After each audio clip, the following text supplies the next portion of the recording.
Aunty, Mitra கிட்ட விருப்பமா இல்லையான்னு கேட்டுட்டு இருக்காங்க. அவன் எதுவும் சொல்லாம இருக்கான்.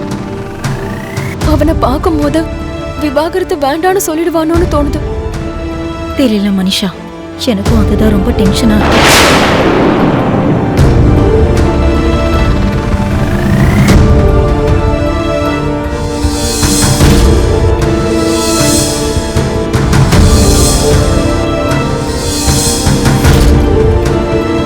உங்களைத்தான் மித்ரா, இந்த விவாகரத்து உங்களுக்கு சம்மதம் தானே?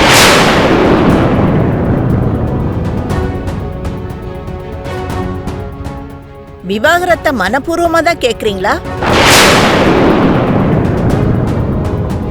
ஆமா,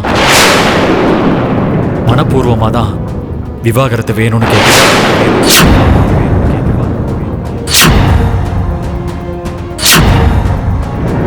நீங்க 2 பேரும் நல்லா இருக்கணும்னா நீங்க 2 பேரும் தனித்தனியா வாழணும்.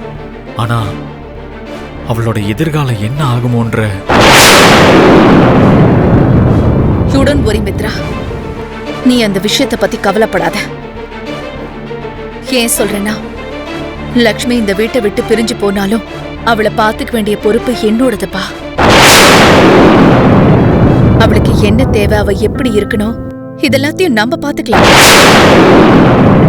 அவளுக்கு எந்த ஒரு பிரச்சனையும் வராம, அவளுக்கு எந்த ஒரு கஷ்டமும் வராம நம்ம கேர் எடுத்துக்கலாம்ப்பா.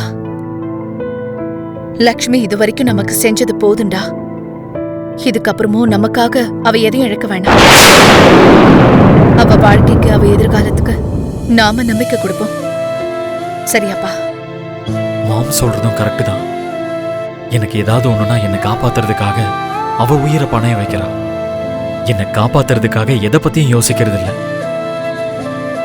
என்ன பிரிஞ்சிருந்தாதான் லக்ஷ்மியும் நல்லபடியா இருப்பா. இங்க பாருப்பா, நான் சொன்ன விஷயம் உனக்கு புரிஞ்சதுல?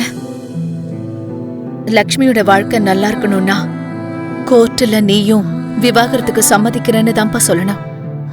விவாகரத்து வாங்கறதுக்கு எனக்கு ஆட்சேபனை இல்லைன்னு தான்ப்பா சொல்லணும். புரியுதாப்பா?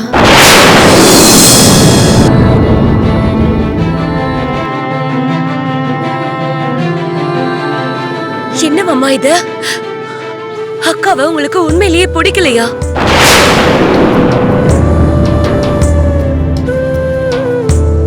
என் அக்காவோட உண்மையிலேயே நீங்க சேர்ந்து வாழணும்னு நினைக்கலையா? நீங்க அவளுக்கு விவாகரத்து கொடுக்கற அளவுக்கு என் அக்கா அப்படி என்ன பண்ணிட்டா? நீங்க இப்ப சொல்றது எல்லாமே பொய் தான். உண்மையை சொல்லுங்க.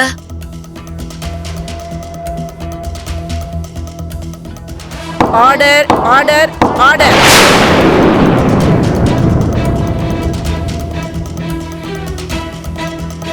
சாரி ஜானு, இப்ப என்னால எந்த காரணமும் சொல்ல முடியாது.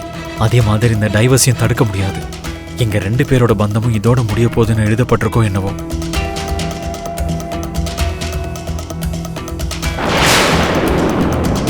விவாகரத்தை வாங்க போற அவ அக்காவே அமைதியா இருக்கா. இந்த ஜானு என்ன ஆண்டி இப்படி துள்ளி குதிச்சிட்டு இருக்கா? கோர்ட்ல எல்லாரும் முன்னாடியும் பெரிய சூப்பர் உமன் மாதிரி சீன் போட்டுக்கிட்டு இருக்கா. சரி விடு மனிஷா, அக்கா வாழ்க்கை கேள்விக்குறியாயிடுச்சுங்கிற அக்கறையில கத்துறா. இன்னும் எவ்வளவு நேரம் கத்துவா? ஜட்ஜு டைவர்ஸ் அனௌன்ஸ் பண்ற வரைக்கும் கத்துவா. அதுக்கப்புறம் சைலண்டா ஒரு மூலையில போய் உட்காந்துப்பா.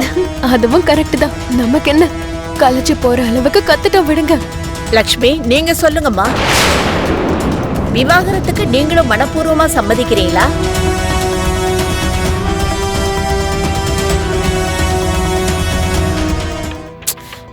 இன்னும் என்ன ஆண்டி இவ்ளோ நேரம் யோசிச்சுக்கிட்டு இருக்கா?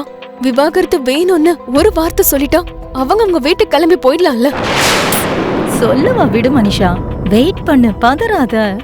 சொல்லுங்க, இந்த விவாகரத்து வாங்குறதுல உங்களுக்கு சம்மதமா? இல்ல ஜட்ஜ் மேடம், இல்ல ஜட்ஜ்.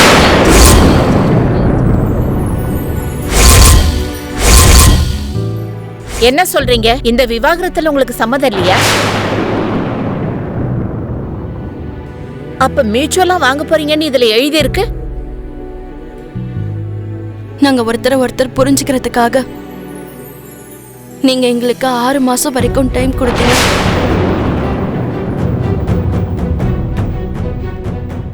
அதுக்கான அர்த்தம் நாங்க திரும்பவும் சேர்றதுக்காக.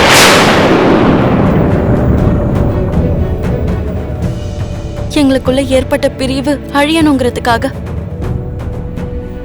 நீங்க எங்களுக்கு கொடுத்த 6 மாசம் முடியறதுக்கு இன்னும் 3 மாசம் டைம் இருக்கு.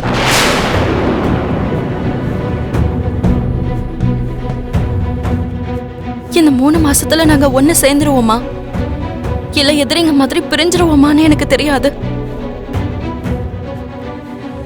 ஆனா கோர்ட் எங்களுக்கு கொடுத்த அந்த டைம்ல மதிக்கிறது எங்களோட கடமைன்னு நான் நினைக்கிறேன்.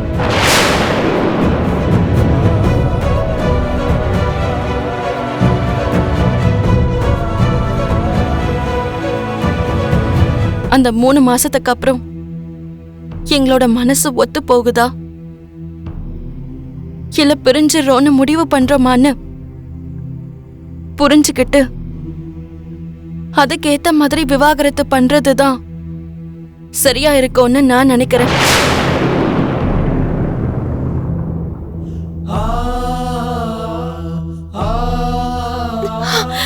இது என்ன ஆண்டி, லக்ஷ்மி இப்படி மாத்தி பேசிட்டு இருக்கா? லக்ஷ்மிய உண்மையிலேயே நம்ம எல்லாரும் குறைச்சி எடை போட்டுட்டோம். திடீர்னு இப்படி ஒரு யூட்டர்ன் எடுப்பான்னு நான் கொஞ்சம் கூட எதிர்பார்க்கல. ஆனா மியூச்சுவலா நீங்க பெரிய நினைக்கிறீங்கன்னோ, அது உங்களுக்கு சம்மதம்னோ இதுல கையெழுத்து போட்டிருக்கீங்களே, இந்த யோசனை அப்ப ஏன் தோணல? அதாவது மேடம், அந்த நேரத்துல நான் இருந்த நிலைமை வேற, இப்போ நான் இருக்கிற நிலைமை வேற. என்ன அப்படி ஒரு நிலைமை?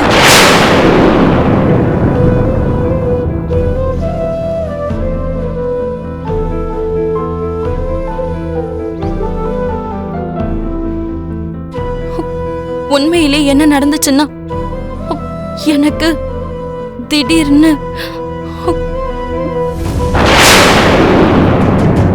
லக்ஷ்மி, அக்கா அண்ணி,